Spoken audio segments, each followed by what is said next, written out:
A lot of organisations are looking to break out of the straitjacket of formal, structured learning, which is both inflexible and costly. And many organisations have adopted a model called 70-20-10. And it's basically based on surveys and research that shows that around about 70% of what people learn to do their jobs well, they learn through experience and practice, through doing their jobs.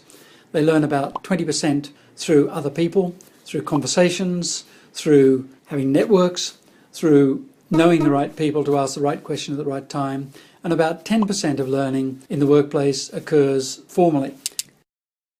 We've known for 126 years that the human brain doesn't retain a lot in terms of memory.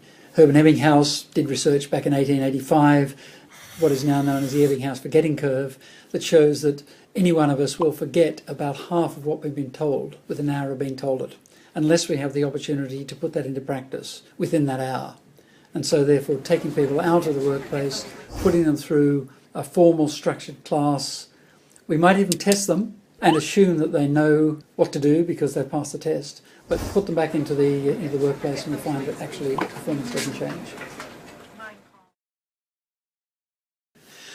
The reason that 70-20-10 has been taken up by so many organisations is that it overcomes two major problems with traditional training approaches. The first problem is cost. The second problem is timeliness. And organisations now expect the development of their people to run at the speed of business. And 70-20-10 helps organisations do just that. A lot of research has been shown that learning is all about context. And if you keep people in the workflow and provide them with facilities and support for learning, the learning is much more effective, it's faster, it's cost effective and efficient and effective.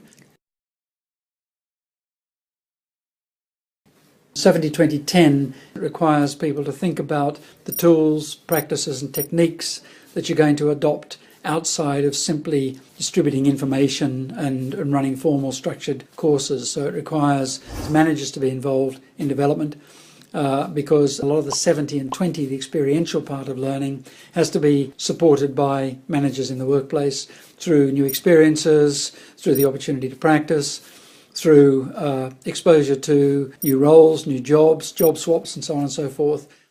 It also opens up whole new channels for learning. So, for example, the use of mobile technology, which is expanding rapidly. One of the questions I'm often asked is, if you're looking at a model like 70-20-10, you're obviously going to focus a lot more on what is called informal learning. And the question I'm often asked is, how do we manage that? And the answer to that is, that's the wrong question. You don't manage it. You can facilitate it, you can support it, you can help it happen, but actually you can't manage it.